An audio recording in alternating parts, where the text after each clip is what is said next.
Hello, everyone, and welcome to a new episode of HOBO, a wandering podcast about cinema. In the last episode with Riccardo, we talked to Alexandre Coberizzi about his film What Do We See When We Look at the Sky, which won the 𝗶𝗵𝗃𝗄𝗃 prize at the Berlinale. So if you missed it, we suggest you to check it out. Our journey through international cinema takes us now to Bolivia, and we are very happy to welcome Kiro Russo, the director of El Gran Movimiento, which won the special jury prize at the Venice Film Festival this year in the Orizzonti strand. Hi, Kiro, and thank you for joining us today. Hello, guys. How are you? And thank you very much for the invitation. I'm very happy to share with you some words about the movie. Yes, we're very happy to have you here, and I will take just a few seconds just to briefly introduce the movie to our audience. El Gran Movimiento tries to recreate the symphony of a city, in this case, the city of La Paz in Bolivia, following the characters of Elder, a young miner, and Max, a tramp. Freely inspired by the lives of these two men, the film tells a story of illness and healing to take the spectator into the heart of the social fabric of this city and reveal the lives of its invisible inhabitants. So their peculiar position in the society allowed the director to observe the city as a whole, to represent its social system, architectures, and its transformation. So I would like to start our conversation from these aspects. I would like to ask you, what is your relationship with the city of La Paz? Well, first of all, I want to tell you that my city is very particular. It's one of the highest cities in the world. And I really wanted to do a portrait of a city in Bolivia, because, you know, Bolivia is a very particular country because it's like the most, has the biggest indigenous roots in Latin America, no? And this city has a connection with ancient times, and at the same time has a lot of connections like with the modern era and with internet, and all this chaos for me was very interesting to make a dialogue with the ancient symphony of the cities at the same time. I thought that this old genre, we can say, could work very much to make a kind of thesis about also a film that goes from the characters to the city and from the city to the characters. I really wanted to go around outside and inside and use also the formal aspect of the zooms to do this. For this film, you choose to shoot in 16 millimeter. Why did you choose this format? How did this choice affect the movie? Well, this choice was from the beginning, because with the dialogue of the symphonies of the city, for me, was very coherent to use the film textures, and the film textures also to talk about the textures of the city, because at the same time, I also wanted to do a portrait of the city, but to talk about time too, about the time passing to the city, and about the traces of time through the walls and through the things and the details that I always saw in my city. And to portray these details, for me, 16 millimeters was very coherent too. But also I choose the 16 millimeters because as a filmmaker, this is my second feature film, was very important to be able for the first time for me to do a feature. I made some short films in 16 millimeters also, but to shoot an entire film in 16 millimeters for me was very important, because you really get something different when you're shooting in film as when you're shooting also in digital. It's very different. I think the conscience you can have of capturing the time precisely when you're shooting in film gives you a very different perspective of the cinema in general, of the thought of the thoughts of what cinema is, and how you're representing the time and the life through the choice of a single and special second when you're shooting in film. That's for me very important of the knowledge of cinema too. And there's another aspect of 16 millimeters that I really care about. It's about that there is a kind of traces of light, because this movie is about the traces of time in the city. And I thought that it's very important to understand that the small difference that we have between digital and film is that film can really capture the whole information while you're shooting. Digital is making a kind of a resuming of the reality you're shooting. I don't know if I'm getting myself, but You know, it's a very small difference, but it gives you something in the lights and the colors and the saturation that for me is very particular and more related to the film that I wanted to do.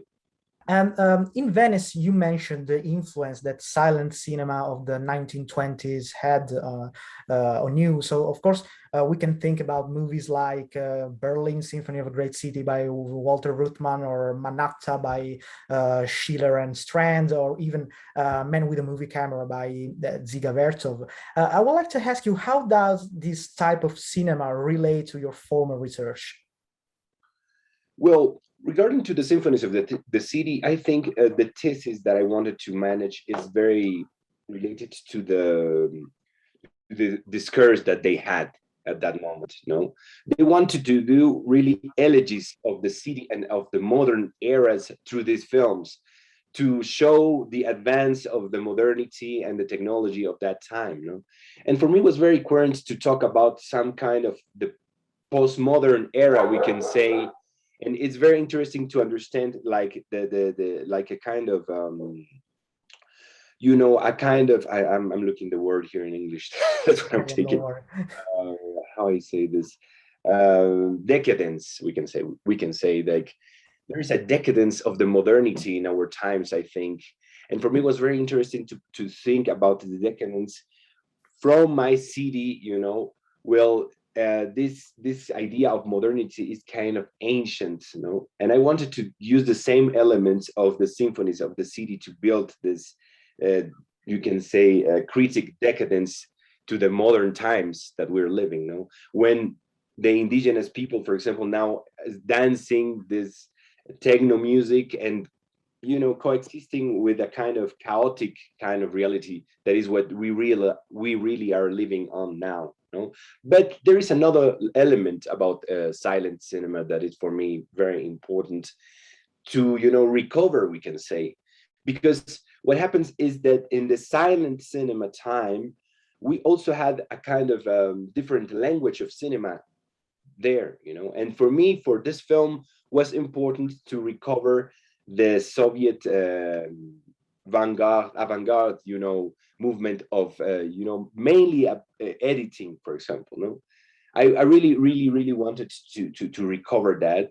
That is also from Bertov, for example, these schools of editing, of conceiving the cinema, of conceiving, you know, the montage and the way of editing, for example, in the silent times was different from the times that we are now in cinema. And I think it's very interesting to take this element from silent cinema back again to our time, to our modern era, we can say, or the time we're living, and to reinterpret it to a different way, you know? Because we have Soviet, in this film, we have like a kind of many different aspects of filmmaking, you know, condensed together in one film. And the idea of doing this was to also at the same time talk about of the saturation of the images that we're living on now. You know, I wanted to try to do a film that is very much with documentary elements, with modern cinema elements, with video clip elements, and then try to make it look at as one. You know, that was the tough thing in this film, the toughest. And about the video clip elements on your movies, the film also featured one of the most surprising and spontaneous dance breakdowns I ever seen in a movie. Where did that scene come from? And what are your favorite movie dance scenes, if you have any? Well, I really love the dance scenes in films, no? Mainly, I think that you can really unite the editing, you know, rhythm with the dance rhythm, which is very amazing. But the main reason that I decided to make this scene, it's because I think was very coherent to show this contrast that I'm telling you, you know, because this is not an invention. It's more and more present in my country, that the indigenous legacy of people from the market, as you saw, they really love actually this kind of music. It's like this is actually like this, and I don't know why, but here we have a lot of love for example, for Italo disco music from the 80s, or synthwave music from the 80s too. And it's very real. I mean, we have here concerts of modern talking, and the people is really going a lot to this, and very popular people, no? And for me, to use this element was very important to in a way portray how this, you know, westernized ideas came to my country, and, you know, live together with the indigenous culture and stuff. But about the idea of dancing and filming, I think really that for me also in this film, because it's about an illness, you know, and about work. I mean, this film could be very harsh too. I think even for some people it's like you know, tough to see. And I wanted to also to give some moments of light, we can say, through these scenes, you know, at the same time. But I think for a film like this, because I think the structure of the film is not based also in the psychological inside of the characters. It is more based about the experience of cinema itself. And through this kind of experience, for me, was very interesting to build something that can give you surprises. You know, I feel that the film is built like this. You suddenly have a new surprise, but a cinematographical surprise. And I think this moment of video clip is one of the most biggest surprises, because it's something completely unexpected. Maybe for some people even it's like, why is happening this? But for me, it's very related to the illness too, no? To the illness of the guy. I mean, he's having these illusions, we can say, that is also very much related to the work and to the life that he has to face. Because I can say that I'm having a very Marxist idea in this film of portraying the system again as the worker sustaining everything, no? Yeah, and about that, your cinema is based on a learning process that comes from making films with indigenous people, workers, and so on. And your films try to strengthen these relationships. So do you talk to them about your idea of cinema, and do you involve them in a discussion about the type of film you want to make? Totally. For me, it's very complicated, a process that I'm always having. I've been working at the Teen Mines in Wanuni like since 2010 now. This year, I've been there for 11 years. And the process was very interesting because I think I'm doing a very modern or postmodern cinema, we can say. And obviously, they are expecting a very much more folklorical films, you know? In fact, my first film that is called 𝗂𝗃𝗃 Dark School, it's entirely inside the mines, no? And it's very much a sensorial experience, which is very much related with darkness mainly. And after working there 3 years in that time, my 4 years, obviously all the community was very curious about what I have done.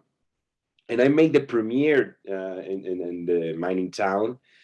The mining towns used to have huge cinemas for you know, the beginnings of 20th century, we can say. And this cinema was like for 1,000 persons. In one day, I made this premiere, and there were 3,000 miners and their families going to this film. And the film was very, very criticized, you know. The people was really saying, what is this? Is this really a film, or what is this? And for me, that was very interesting in the end, because we were talking a lot and during a long time about cinema and about what cinema could be, or what it is really, beyond only telling stories or making it happen about entertainment. No, I'm always thinking about this. I mean, cinema shouldn't be treated only as entertainment, and more for the communities and more for the people. I think cinema is a tool, a social cultural tool that could be very important to make people think about their lives and their quotidianity.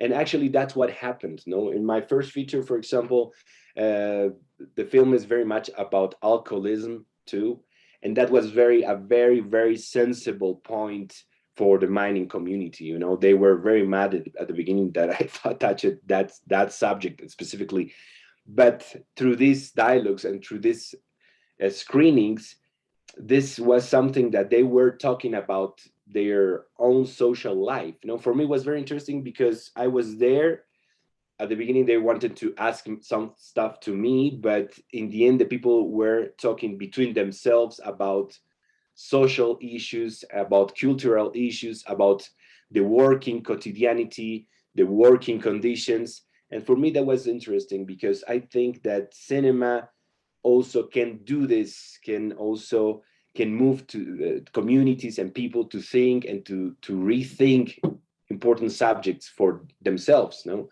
that's why I think it's interesting to do films like this. But now, for example, I'm writing a new feature, and I'm always fighting against, I'm going backwards a bit, and I'm going to make something more like classical, or I'm going to break the boundaries and I'm going to make something a bit more radical. I think this second feature, El Gran Movimiento, is more radical than my first feature, I think. But I really needed to do this. For me, it was very important to do this exploration of the city. And at the same time, my city, La Paz, is a city that have been very much portrayed in a way, artistically portrayed. Mainly, there were a lot of literature about the city. I think this city is very particular also because its topography and the geographic way of how it is. For the people that doesn't know La Paz, it is a hole. It's a huge hole. I think it used to be a lake, in fact, and it's weird because you're inside the city where you can see everything in front of you. That's also why I thought about the using of zooms and the using of the idea of entering inside and going outside all the time. This impossibility to go in and to really go inside, but you always wanted to go in. It's something that also I have been working in some other short films and stuff of that I really wanted to explore more. When you work like you do, I guess it can be difficult to pin down an idea for a movie and stay true to it all the time. How did El Gran Movimiento change before it became what we see today? Well, for me, absolutely, it's a very big problem, Ricardo, because I'm very formalist, and I'm more obsessed with some kind of ideas that I want to portray cinematographically than the story itself. At least it have been like for me like this until now. And for El Gran Movimiento, I had 8 different scripts, and in the end, the last script was very similar to the one that we saw, but has a big change at the same time. That is that Max Eduardo, who is a friend of mine, who is the shaman of the film since 2004, he's a very particular guy. He actually is like a kind of hermit, that he's outside of the system, and I didn't met him to do films. I have a lot of friends in different social classes. I really like to connect with people, and for him, we used to play cards mainly for many years, like every month or something like that. But something that I really was interesting for me about this character is that he always thinks that he's a kind of wizard of the city, that he knows the city so well and more than anyone, like special places, we can say. And what happens is that he started to took me to very interesting places in the city, some interesting views that he took me to stare. And that's how I started to build the film. And many years after, I made a lot of tests with Max, but only me and him, and everything was fine. In fact, I was very happy to do a film with him because he's in a way like a real life Chaplin, a real life Charlotte. But what happened when we started to shoot, because this film is shooted in 2 parts, he wasn't able to be there at all. Like for him, and the idea of working and idea of the shooting was too much, and he was really uncomfortable. He was never being able to be himself in front of the cameras. And in the first part, I realized that he was not going to be able to sustain the whole film. And I made a new change for the second part. And the first and original structure of the film was Max, the main character. going through different stories around the city. And one of the stories was the elder story that actually was written, but was not the main two character like film, you know. And I realized that I had to do that change because he wasn't able to sustain the film. And this real life Charlotte that I really wanted to portray, it's very few in the film in the end. No, that's the, I think also the challenge to do a film that we can say is a fiction, but comes and starts from the documentary techniques to build a fiction. No? You mentioned it before, but I would like to ask you about the your interest in zoom and how you use the zoom to create a contrast between individuality and multitude. How do you work on this kind of contrast in your film? Well, this idea of zooms came from a short film that I made some years ago, you know, because I think, and I consider myself a lot of voyeurism. I wanted, I really, all right, yeah. Share a lot to the people with my camera from my apartment, and from that idea, I realized two things about zooms. Also going around to festivals. Someday I was checking. I mean, I really like to watch from the window from the plane. I like many people. And it's always for me very something that makes me crazy to think that you're staring at the city and you're not watching anyone, you know, like you're arriving at some city and you're really watching something that is a block of houses or something that it's a mass. And then when you really think about, wow, there's so many people there around with their lives and you really don't see nothing, you can barely see a car. No, I mean, it's this idea, and the idea of voyeurism, that is that you're staring but the people is not knowing that you're watching.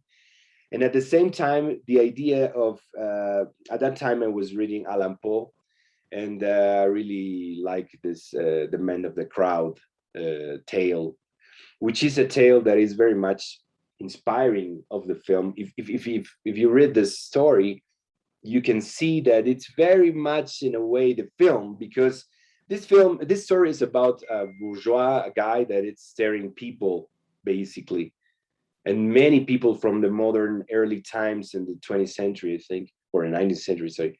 And suddenly he watched this bump and stare at him, and then the story is just this guy trying to understand in a way who is this guy and where he's going. In the end, I think after many hours, he realizes that he's never going to go to anywhere. No. And in the film, in a way, it's like this, because the zoom also represents, in a way, my view as a filmmaker that is, I think, in a way, exposed like this. I mean, at the same time with the zoom and zooming all the time moving, I think that is a kind of gesture that also makes present the idea of the filmmaker filming. You know? But at the same time, for me, the zooms also are the point of view of Max, you know, that is outside of the city and is staring of the people and going and watching and checking, you know. And I think that's very interesting, because the zoom gives you the possibility to work time in a different way, to build some kind of progressions that are, you know, sustained by the sound. And that's something that really, for me, it's very, very interesting. You know, I really wanted to do some kind of, I mean, you have the rhythm and the zoom, and this the zoom also reframing all the time, which gives you a different, you know, feeling of what's happening. But for me also was very interesting that the zoom allowed me to make a progressive sound design who is immersive, making you go inside, you know, like, because all the time the sound in the film is changing through the movement. And for me that's very interesting, because you can have a very slow zoom that is getting you inside, but suddenly, I mean, if you take attention to the sound, it's always changing, and it can be also very, very, very progressive and fast, you know. And this kind of, you know, different montage in sound and image, it's very interesting for me to explore, and it's very related to also the silent editing that I was telling you, in a way, you know. of this, progressions of the editing that is leading the rhythm of the film through the cinematographic, and basically through the cinematographic way, beyond the story. And that's something that is very important for me to explore. Yeah, I saw some connection between music and the image, like in 𝗂𝗀𝗕 𝗥𝘂𝘀𝘀 of Godfrey Reggio and Philip Glass. This particular connection between the editing and the music. And about the music, about this symphony of a city, this symphony must be supported by a careful work on sound. And can you tell us a little more about your approach to sounds and to the music? Totally. Talking about this editing, music, and silent cinema, it's also related very much, mainly to silent cinema. I think 𝗂𝗀𝗕 𝗥𝘂𝘀𝘀 too, we can say, because what happens is that we have to know that in the silent cinema, and mainly in the symphonies of the city, there was silent cinema, but they usually had live music playing in the theaters, and these compositions were always very related with the rhythm of the film. I wanted to do that also, like a relation with the silent cinema. And sound for me, it's obviously 50% of cinema, of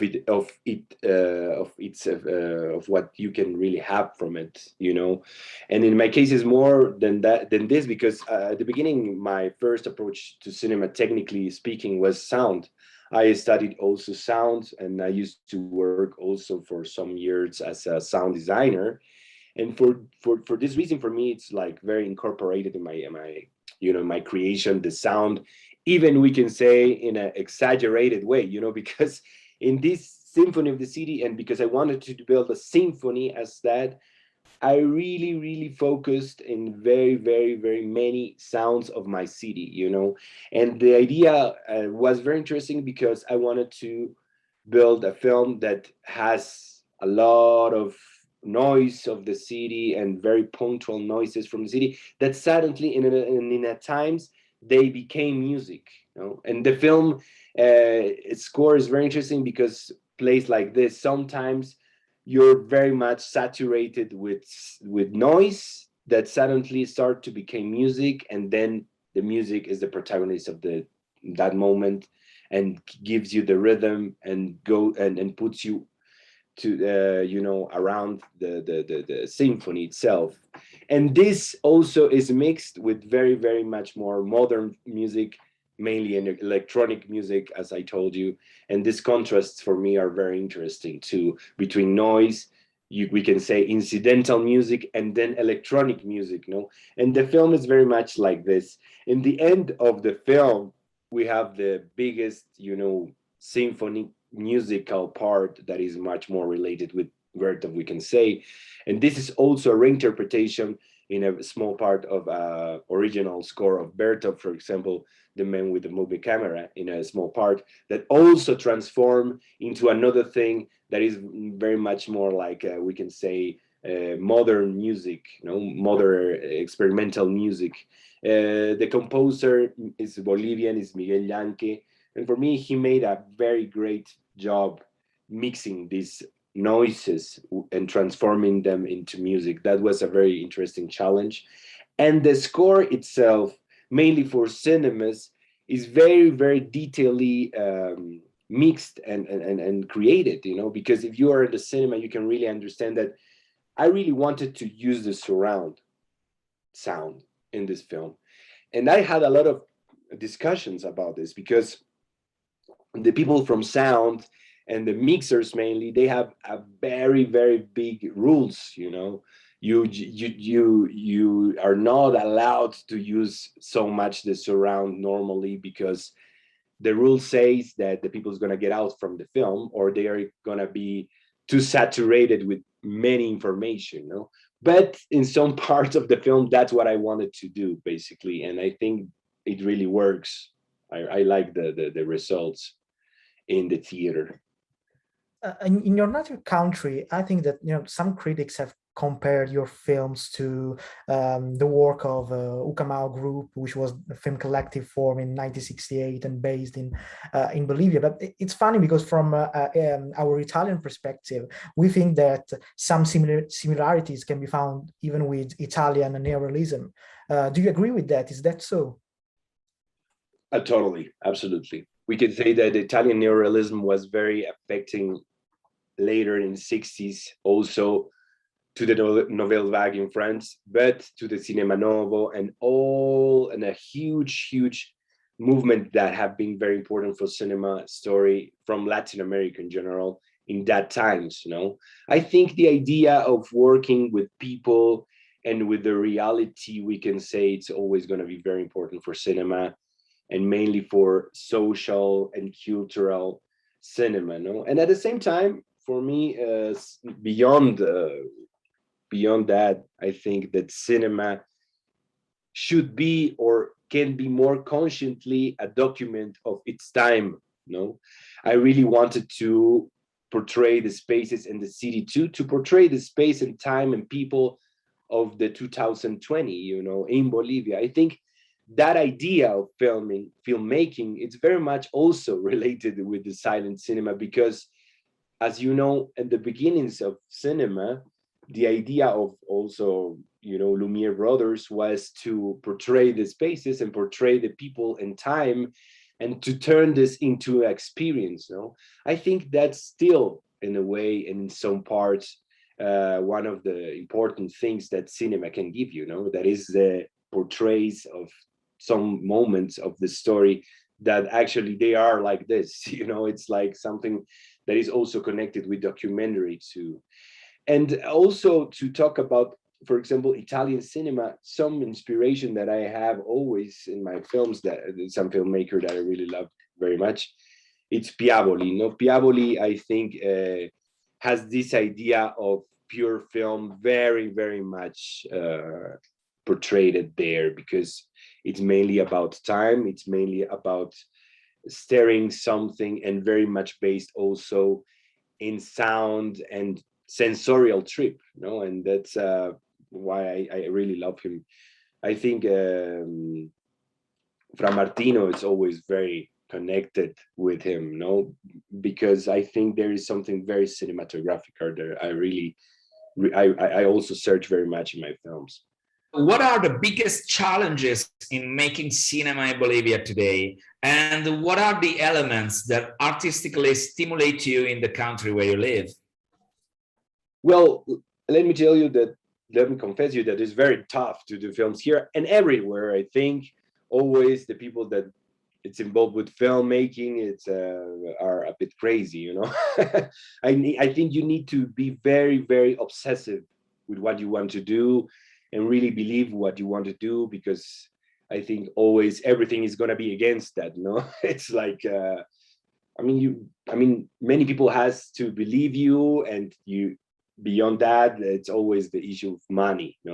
Here we really don't have a structure to do cinema, or to have some support for cultural events mainly. Really, that's something very complicated because cinema is very expensive. But for this specific movie, in 2018 was for the first and last time some foundings in Bolivia, and we get that with that we were able to shoot, and also co-production was helping a lot. It's always challenging to do films, but obviously for me, Bolivia, for example, it's a very unexplored country for cinema with a lot of stories beyond the films that I'm doing that are very formal. That's why I'm always I'm always fighting against the, we can say, storytelling side of film, because here there are so many stories to be told. I think this colonial side of the story of the discovery of America and its consequences till today are a bit unexplored, really, and the other side, it's all the indigenous background that still existed until today in Bolivia, that also is never have been portrayed or there are not a lot of films about it. That's why for me it's amazing to be here, you know. Thank you, Kiro, for your time. This was a very interesting conversation. Thank you very much. Thank you very much, David. Thank you very much, Kiro. Thank you. And of course, we'll keep our audience updated about the future distribution of this movie. We hope that people will be able to see Gran Movimiento in the next month. So we really hope so. And HOBO will return with a new episode next month. So we'll see in a few weeks. Thank you very much. Goodbye.